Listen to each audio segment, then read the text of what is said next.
السلام علیکم ورحمۃ اللہ وبرکاتہ۔ الحمد للہ رب العالمین والصلاة والسلام علی اشرف الانبیاء والمرسلین۔ اللہم لا سہل الا ما جعلتہ سہلا وانت تجعل الحزن اذا شئت سہلا یا مقلب القلوب صرف قلوبنا علی طاعتک۔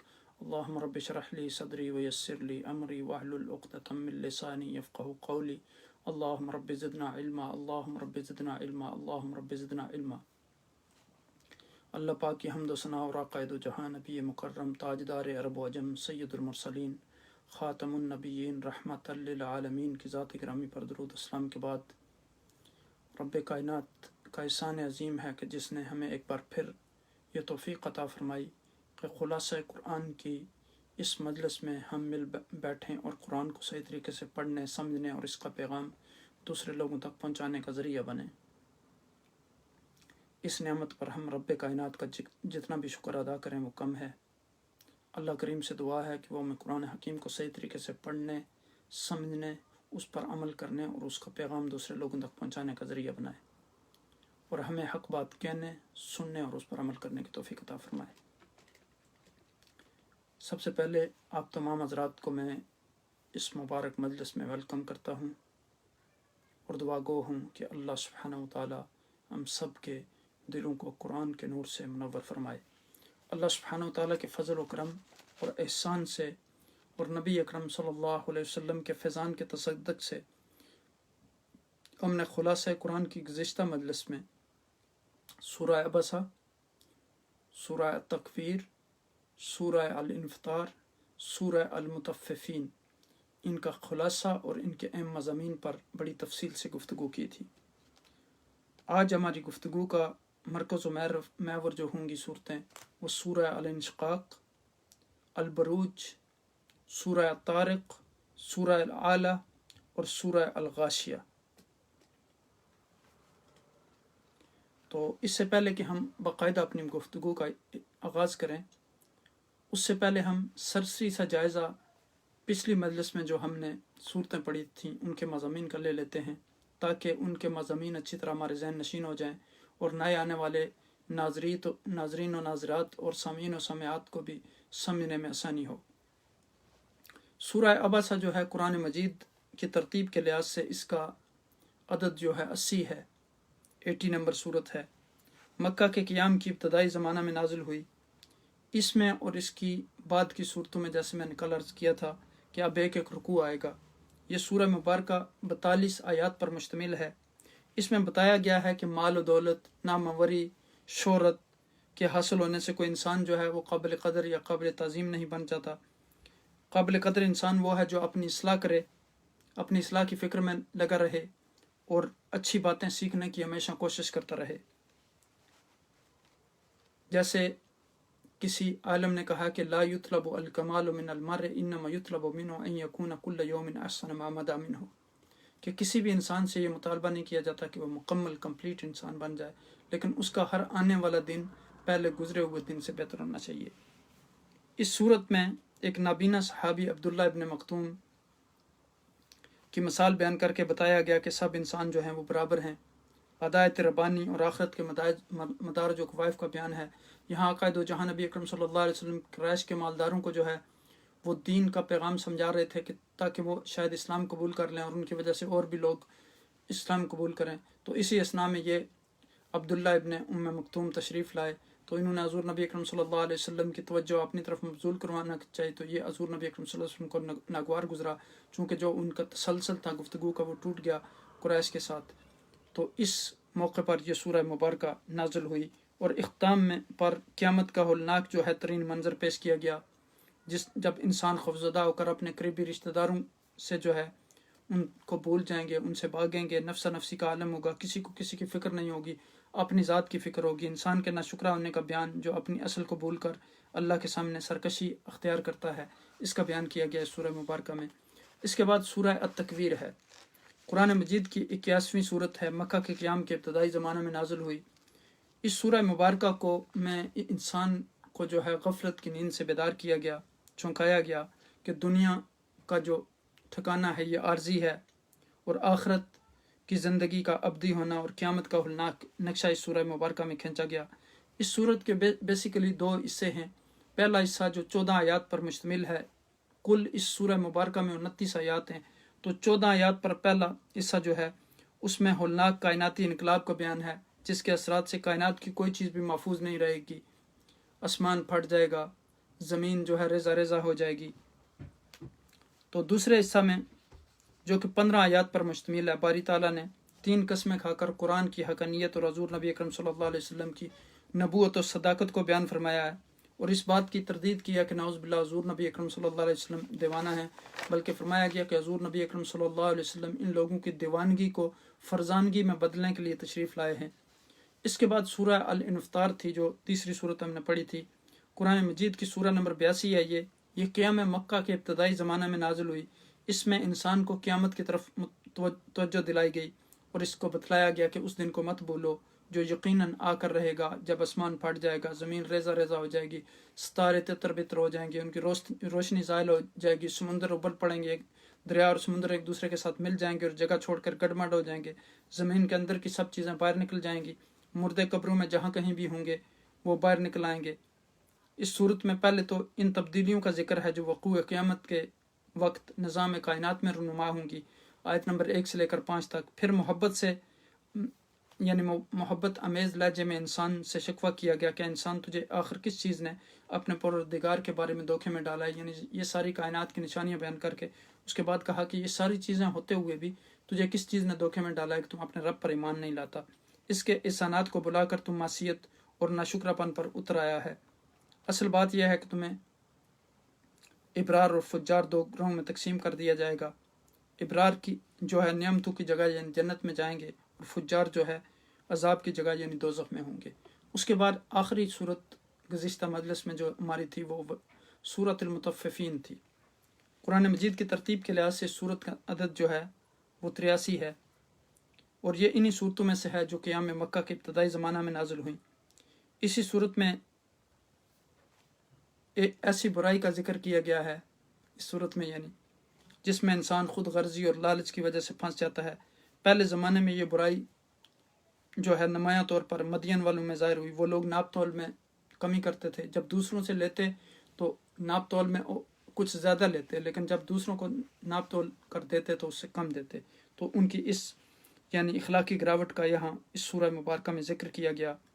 شعیب علیہ السلام نے ان کو سمجھایا کہ ایسی بے انصافی ہے یہ کہ اس سے دنیا میں جو ہے کوئی بھی بڑی آفت آ سکتی ہے اور تم اس میں گرفتار ہو سکتے ہو، کیونکہ اس سے انسان کی اجتماعی زندگی کا بگڑ جانا یقینی ہے، اور یہی انسان کی زندگی کے لیے دنیا میں بہت ضروری ہے. اس میں اگر باہمی معاملات صاف نہ رہے تو پھر فساد کا زبردست خوف ہے. یہ برائی عربوں میں بھی بڑی حد تک موجود تھی. پھر قیامت کی ہولناکیوں کا ذکر کر کے یہاں بتایا گیا ہے کہ دنیا میں مجرم اور سرکش لوگ نیک لوگوں کا مذاق اڑاتے تھے، قیامت میں نیک لوگ ان پر ہنسیں گے. اس صورت میں بنیادی عقائد سے بات کی گئی ہے. اس کی ابتدائی آیات میں ان لوگوں کی مذمت کی گئی ہے جو تطفیف جیسی اخلاقی کمزوری میں مبتلا تھے، یعنی ناپ تول میں کمی کرتے تھے. بعض حضرات نے تطفیف کا دائرہ جیسے کل میں نے عرض کیا تھا کہ بہت وسیع کر دیا ہے، جیسے امام کشری رحمۃ اللہ علیہ نے، امام کشیری آپ فرماتے ہیں کہ جو ناپ تول میں کمی کرنا یعنی اس میں وزن اور کیل میں بھی ہوتا ہے، اور عیب کے ظاہر کرنے اور چھپانے میں بھی ہوتا ہے، اور عدل و انصاف میں بھی ہوتا ہے.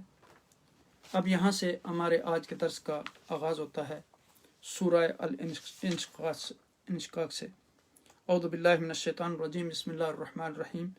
اذا السماء انشقت واذنت لربها وحقت واذا الارض مدت والقت ما فيها وتخلت واذنت لربها وحقت يا ايها الانسان انك قادر الى ربك قدحا فملاقيه فاما من اوتي كتابه بيمينه فسوف يحاسب حسابا يسيرا وينقلب الى اهله مسرورا واما من اوتي كتابه وراء ظهره فسوف يدعو ثبورا ويصلى سعيرا انه كان في اهله مسرورا انه ظن ان لن يحور بلى ان ربه كان به بصيرا فلا اقسم بالشفق والليل اذا اتسق لتركبن طبقا عن طبق فما لهم لا يؤمنون واذا قرئ عليهم القرآن لا يسجدون